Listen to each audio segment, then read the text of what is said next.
American Pakistani वफाकी जज Lauren Ali Khan ने ट्रंप इंतजामिया को तमाम ग्रांट्स और कर्जे मुंजमद न करने का आर्जी पाबंद कर दिया। पाबंदी के अहकामात अमेरिकन पाकिस्तानी वफाकी डिस्ट्रिक्ट कोर्ट जज लारेन अली खान ने जारी किए हैं। जज लारेन अली खान ने लिखा है कि ट्रंप इंतजामिया का इकदाम कांग्रेस की तखसीस में मदाखलत है। ट्रंप इंतजामिया का इकदाम मुमकिना तौर पर आइन से मुतसादिम है। उन्होंने वाज़ेह किया कि फंडिंग मुंजमद होने से इस लाइफलाइन को खतरा है जो अनगिनत तंजीमों को ऑपरेशनल करती है।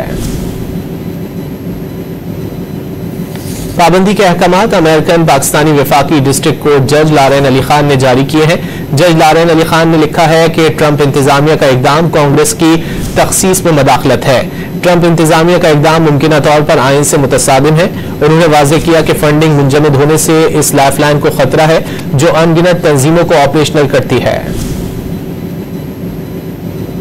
पाबंदी के अहकामात अमेरिकन पाकिस्तानी वफाकी डिस्ट्रिक्ट कोर्ट जज लारेन अली खान ने जारी किए हैं। जज लारेन अली खान ने लिखा है कि ट्रंप इंतजामिया का इकदाम कांग्रेस की तखसीस में मदाखलत है। ट्रंप इंतजामिया का इकदाम मुमकिना तौर पर आइन से मुतसादिम है। उन्होंने वाज़ेह किया कि फंडिंग मुंजमद होने से इस लाइफलाइन को खतरा है जो अनगिनत तंजीमों को ऑपरेशनल करती है।